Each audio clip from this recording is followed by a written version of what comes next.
اگلے 10 دنوں میں 1000 تربیت یافتہ سپاہی امارت مصر کی فوج میں آ گئے، اور ان 10 دنوں میں زکوی کو ناجی نے ٹریننگ دے دی کہ وہ سلطان کو کون کون سے طریقوں سے اپنے حسن کے جان میں پسا کر اس کی شخصیت اور اس کا کردار کمزور کر سکتی ہیں۔ ناجی کے ہمراز دوستوں نے جب زکوی کو دیکھا تو انہوں نے کہا کہ مصر کے فرعون بھی اس لڑکی کو دیکھ لیتے تو وہ خدائی کے وعدے سے دستبردار ہو جاتے۔ ناجی کا جاسوسی کا اپنا نظام تھا، بہت تیز اور دلیر۔ وہ معلوم کر چکا تھا کہ علی بن سفیان سلطان کا خاص مشیر ہے اور عرب کا مانا ہوا سراغ رساں بھی۔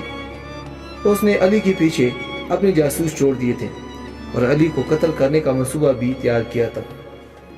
زکوی کو ناجی نے سلطان صلاح الدین ایوبی کو اپنے جان میں پسانے کے لیے تیار کیا تھا، لیکن وہ محسوس نہیں کر سکا کہ مراکش کے رہنے والی یہ لڑکی خود اس کے اپنے اعصاب پر سوار ہو گئی ہے۔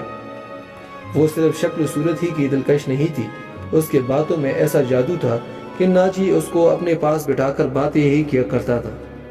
اس نے 2 ناچنے گانے والیوں سے نگاہیں پھیر لی جو اس کی منظوری نظر تھی۔ 3-4 راتوں سے ناجی نے ان لڑکیوں کو اپنے کمرے میں بلایا بھی نہیں تھا۔ ناجی سونے کے انڈے دینے والی مرغی تھی جو ان کے آغوش سے زکوی کے آغوش میں چلی گئی تھی۔ انہوں نے زکوی کو راستے سے ہٹانے کی ترکیبیں شروع کر دی۔ وہ آخر اس نتیجے پر پہنچے کہ اسے قتل کیا جائے، لیکن اس کو قتل کرنا اتنا آسان نہ تھا، کیونکہ ناجی نے اسے جو کمرہ دیا تھا اس پر 2 محافظوں کا پہرا ہوا کرتا تھا۔ اس کے علاوہ یہ دونوں لڑکیاں اس مکان سے بلا اجازت نہیں نکل سکتی تھی جو ناجی نے انہیں دے رکھا تھا۔ انہوں نے حرم کے حاکمہ نکرانی کو اعتماد میں لینا شروع کیا۔ وہ اس کے ہاتھوں زکوی کو زہر دینا چاہتی تھی۔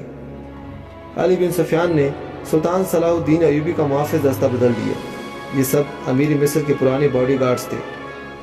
اس کی جگہ علی نے ان سپاہیوں میں باڈی گارڈز کا دستہ تیار کیا جو نئے آئے تھے۔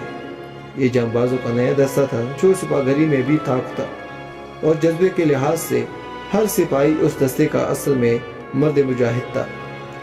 ناجی کو یہ تبدیلی بالکل پسند نہیں تھی، لیکن اس نے سلطان صلاح الدین کے سامنے اپنی اس تبدیلی کی بے حد تعریف کی اور اس کے ساتھ ہی درخواست کی کہ سلطان صلاح الدین ایوبی اس کے دعوت کو قبول کرے۔ سلطان صلاح الدین ایوبی نے اس کو جواب دیا کہ وہ ایک آدھے دن میں اس کو بتائے گا کہ وہ کب ناجی کے دعوت قبول کرے گا۔ ناجی کے جانے کے بعد سلطان صلاح الدین ایوبی نے علی سے مشورہ کیا کہ وہ دعوت پر کب جائے۔ علی نے مشورہ دیا کہ اب وہ کسی بھی روز دعوت کو قبول کریں۔ دوسرے دن سلطان صلاح الدین ایوبی نے ناجی کو بتایا کہ وہ کسی بھی رات دعوت پر آ سکتا ہے۔ ناجی نے سلطان صلاح الدین ایوبی کو 3 دن کے بعد کی دعوت دی اور بتایا کہ یہ دعوت کم اور جشن زیادہ ہوگا، اور یہ جشن شہر سے دور صحرا میں مشغلوں کے میں منایا جائے گا۔ ناچ گانے کا انتظام ہوگا، باڈی گارڈز کے گھوڑے اپنے کرتب دکھائیں گے، شمشیر زنی اور بغیر تلوار کی لڑائیوں کے مقابلے ہوں گے، اور سلطان صلاح الدین ایوبی کو رات کو ہی قیام کرنا پڑے گا۔ رہائش کے لیے خیمے نصب ہوں گے۔ سلطان صلاح الدین ایوبی پروگرام کی تفصیل سنتا رہا۔ اس نے ناچ گانے پر اعتراض نہیں کیا تھا۔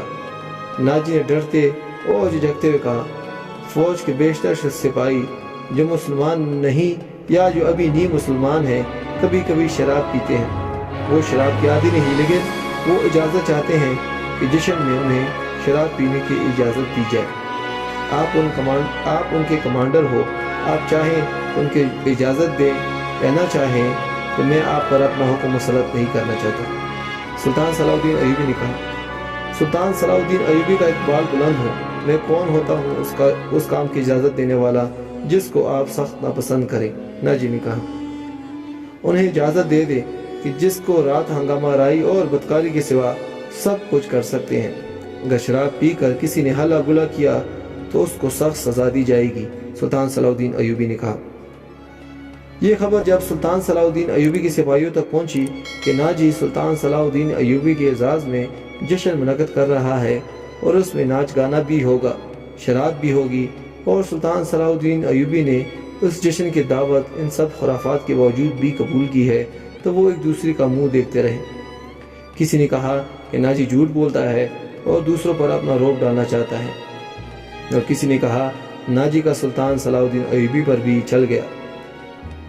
یہ رائے ناجی کے ان افسروں کو بھی پسند آئی جو ناجی کے ہم نوا اور ہم پیالہ تھے۔ سلطان صلاح الدین ایوبی نے چاٹ لیتی ہی ان کی عیش و عشرت، شراب اور بدکاری حرام کر دی تھی۔ سلطان صلاح الدین ایوبی نے ایسا سخت ڈسپلن رائج کیا کہ کسی کو بھی پہلے کی طرح اپنی فرائض سے کوتاہی کی جرت نہیں ہوتی تھی۔ اس پر خوش تھے کہ نئے امیر مصر نے ان کو رات کی شراب کی اجازت دی تھی، تو کل وہ بھی خود ان سب چیزوں کا رسیا ہو جائے گا۔ صرف علی بن سفیان تھا جسے معلوم تھا کہ سلطان ان سب خرافات کی اجازت کیوں دی تھی۔ جشن کی شام آ گئی۔ ایک تو چاندنی رات تھی۔ صحرا کی چاندنی اتنی شفاف ہوتی ہے کہ ریت کے ذرے بھی نظر آ جاتے ہیں۔ دوسری ہزارہ مشعلوں نے وہاں کے صحرا کو دن بنایا تھا۔ باڈی گارڈز کا ہجوم تھا جو ایک وسیع میدان کے گرد دیواروں کی طرح کھڑے تھے۔ ایک طرف جو مسند سلطان صلاح الدین ایوبی کے لیے رکھی گئی تھی وہ کسی بھی بڑے بادشاہ کا تخت معلوم ہوتا تھا۔ اس کے دائیں بائیں بڑے مہمانوں کے لیے نشستیں رکھی گئی تھی۔ اس وسیع و عریض تماشا گاہ سے تھوڑی دور مہمانوں کے لیے نہایت خوبصورت خیمے نصب تھے۔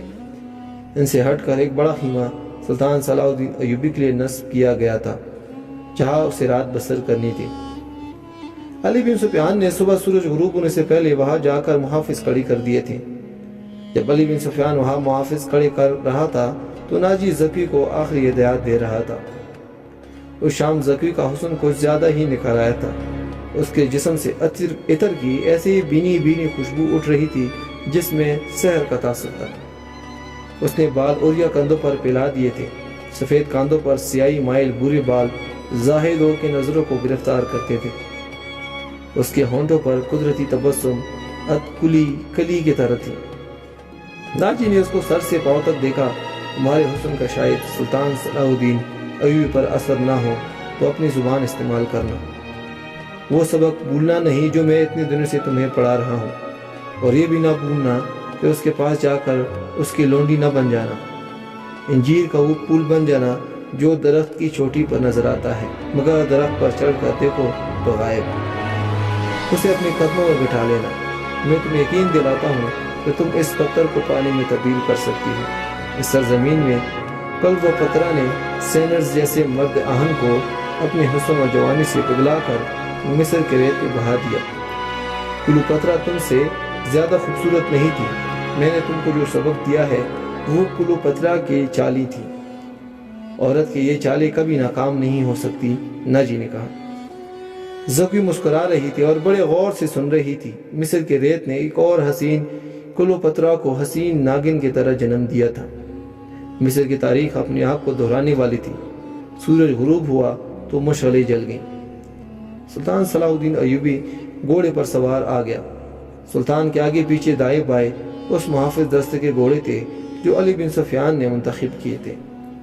اسی دستے میں سے ہی اس نے 10 محافظ شام سے پہلے ہی یہاں لا کر سلطان صلاح الدین ایوبی کے خیمے کے گرد کھڑی کر دیے تھے۔ سازندوں نے دف کی آوازوں پر استقبالیہ دھن بجائی اور صحرا امیر مصر سلطان صلاح الدین زندہ باد کے نعروں سے گونجنے لگا۔ ناجی نے آگے بڑھ کر استقبال کیا اور کہا، آپ کے جانثار عظمت اسلام کے پاسبان آپ کو بصر و چشم خوش آمدید کہتے ہیں۔ ان کی بےتابیوں اور بے قراریاں دیکھی آپ کے اشارے پر کٹ مریں گے۔ اور دوستو، اگر آپ ہمارے چینل پر نئے ہیں اور ایسی موٹیویشنل اور سبق آموز ویڈیوز دیکھنا چاہتے ہیں تو ہمارے چینل کو سبسکرائب کریں اور بیل آئکن پر کلک کریں تاکہ ہماری ہر نئے آنے والی ویڈیو آپ کو بلا تاخیر ملتے رہیں۔